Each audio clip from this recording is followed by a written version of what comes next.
قابل صد احترام بھائیوں اور دوستوں اور لائق احترام ماؤں اور بہنوں،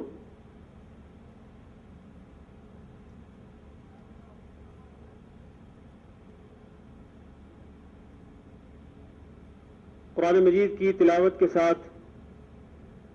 آج کے اس پروگرام کا آغاز ہو چکا ہے۔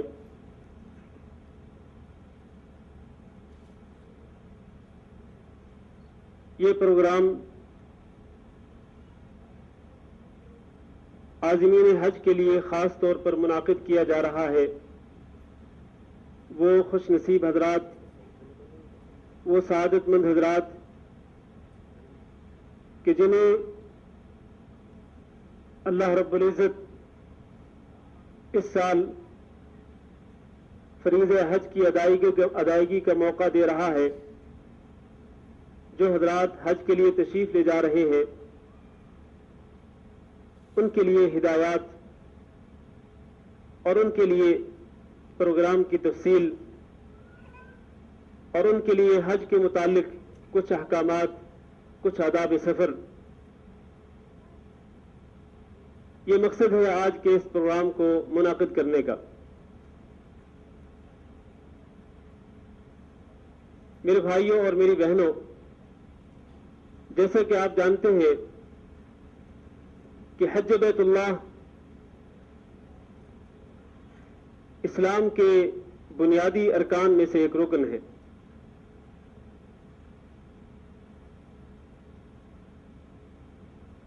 اسلام کا سب سے پہلا رکن تو یہ ہے کہ آپ اللہ رب العزت کی توحید کا اقرار کرتے ہوئے یہ گواہی دے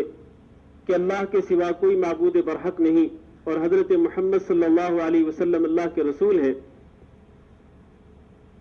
اور دن اور رات میں اللہ رب العزت نے جو 5 نمازیں آپ پر فرض کی ہیں ان نمازوں کو ادا کریں، اور زکوٰۃ ادا کریں۔ آپ کے مال میں اللہ رب العزت نے جو حق رکھا ہے فقراء اور مساکین وغیرہ کا، اس حق کو ادا کریں۔ رمضان المبارک کے روزے رکھیں۔ ان ارکان کے ساتھ ایک بنیادی رکن جس پر اسلام کی عمارت قائم ہے وہ ہے حج بیت اللہ ادا کرنا، اور یہ ان لوگوں کے لیے ہے جو حج بیت اللہ کرنے کی طاقت رکھتے ہوں، استطاعت رکھتے ہوں۔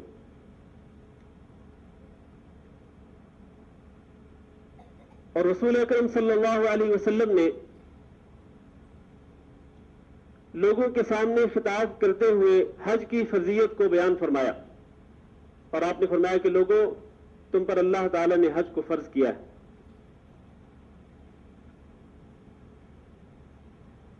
ایک صحابی نے پوچھا رسول اکرم صلی اللہ علیہ وسلم سے کہ کیا ہر سال حج فرض ہے؟ تو نبی کریم صلی اللہ علیہ وسلم نے خاموشی اختیار کی۔ اس نے پھر یہی سوال کیا، آپ نے پھر خاموشی اختیار کی۔ اس کے بعد اس نے پھر یہی سوال کیا، رسول اکرم صلی اللہ علیہ وسلم نے فرمایا کہ ہر سال نہیں بلکہ عمر بھر میں ایک ہی مرتبہ حج فرض ہے۔ اور آپ نے فرمایا کہ اگر میں آپ کے سوال پر ہاں کہہ دیتا کہ ہر سال حج فرض ہے تو آپ میں سے کوئی بھی شخص اس کی طاقت نہ رکھتا۔ اور اللہ رب العزت نے قرآن مجید میں ارشاد فرمایا کہ وَلِلَّهِ عَلَى النَّاسِ حِجُّ الْبَيْتِ مَنِ اسْتَطَاعَ إِلَيْهِ سَبِيلًا،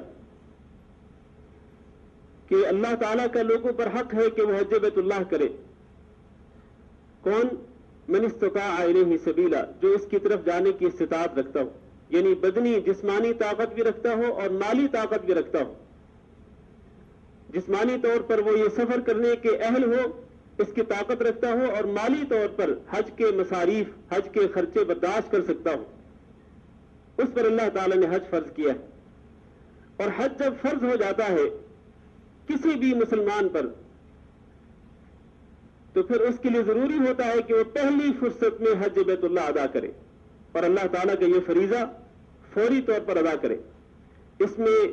اگر کوئی شخص دیدہ دانستہ بغیر کسی شرعی عذر کے تاخیر کرتا ہے تو وہ بہت بڑے گناہ کے ارتکاب کرتا ہے۔ حضرت عمر بن خطاب رضی اللہ تعالیٰ عنہ نے مختلف شہروں کی طرف یہ پیغام بھیجا تھا، اور اپنے کچھ نمائندے بھیج کر انہیں یہ کہا کہ جاؤ دیکھو کون لوگ ہیں کہ جن کو اللہ رب العزت نے حج کرنے کی طاقت دی ہے لیکن وہ حج کرنے کے لیے نہیں آ رہے، تو ان پر جا کے جزیہ فرض کر دو۔ آپ کو معلوم ہونا چاہیے کہ جزیہ غیر مسلموں سے لیا جاتا ہے۔ جب وہ کسی مسلمان ملک میں رہتے ہیں تو ان پر جزیہ ادا کرنا ضروری ہوتا ہے۔ اس سے آپ اس فریضہ حج کی اہمیت کا اندازہ کر سکتے ہیں۔ آپ حضرات، ہمارے بھائی اور ہماری مائیں بہنیں جو حج بیت اللہ کے لیے جا رہے ہیں، آپ یقیناً خوش نصیب ہیں۔ اللہ تعالیٰ آپ کو یہ موقع دے رہا ہے کہ آپ حج بیت اللہ کا فریضہ ادا کریں۔ عزیزان گرامی، یہ حج بیت اللہ ادا کرنا بہت بڑی فضیلت کا عمل ہے۔ رسول اکرم صلی اللہ علیہ وسلم نے ارشاد فرمایا کہ الحج المبرور لیس له جزاء الا الجنہ، کہ حج مبرور جو ہے، جو اللہ تعالیٰ کے ہاں قبولیت کے مقام پر فائز ہوتا ہے، وہ حج جس کو اللہ تعالیٰ قبول کر لیتا ہے، اس حج کا بدلہ اللہ تعالیٰ کے ہاں جنت ہی ہے۔ جنت کے سوا اللہ کے ہاں اس کے کوئی بدلہ نہیں، جنت ہی اس کا بدلہ ہے۔ اور آپ صلی اللہ علیہ وسلم نے ارشاد فرمایا کہ تابعوا بین الحج والعمرہ، کہ تم حج اور عمرہ مسلسل کرتے رہا کرو، اس لیے کہ انہما ینفیان الفقر والذنوب کما ینفی الکیر خبث الحدید، کہ یہ حج اور عمرہ جو ہے یہ انسان کے گناہوں کو اور اس کی غربت اور فقر کو اس طرح ختم کر دیتے ہیں کہ جس طرح ایک بھٹی لوہے کے زنگ کو ختم کر دیتی ہے۔ اگر لوہے کو آپ بھٹی میں رکھے تو اس کا زنگ ختم ہو جاتا ہے، وہ لوہا زنگ سے بالکل پاک ہو جاتا ہے۔ بالکل اسی طرح سے حج اور عمرہ کرنے سے ہی، حج اور عمرہ کرنے کے ساتھ بھی مسلمان گناہوں سے بالکل پاک اور صاف ہو جاتا ہے۔ اور رسول اکرم صلی اللہ علیہ وسلم نے ارشاد فرمایا کہ الحجاج والعمار وفد اللہ،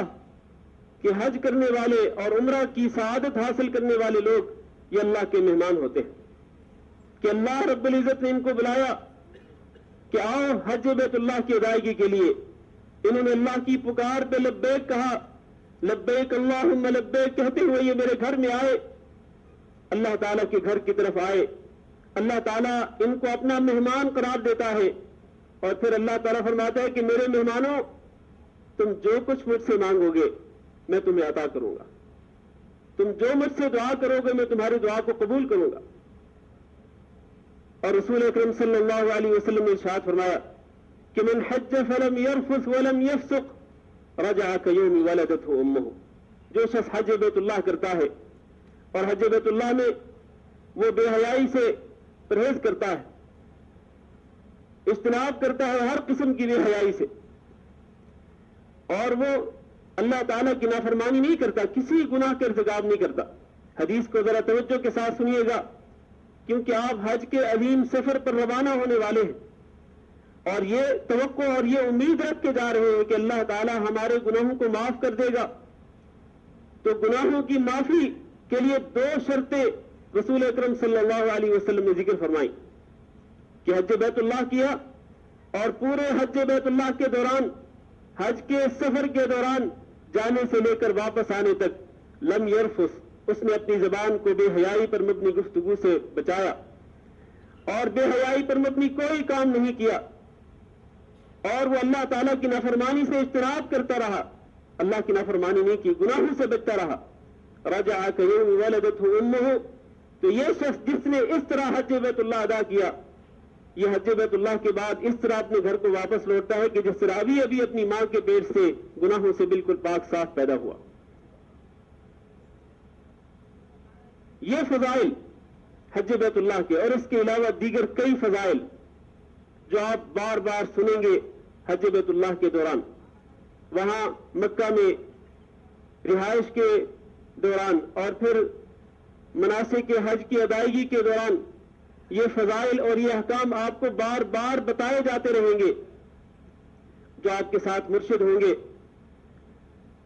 وزارت الاوقاف کی جانب سے مجھے اس حملہ کے ساتھ بطور مرشد بھیجا جا رہا ہے،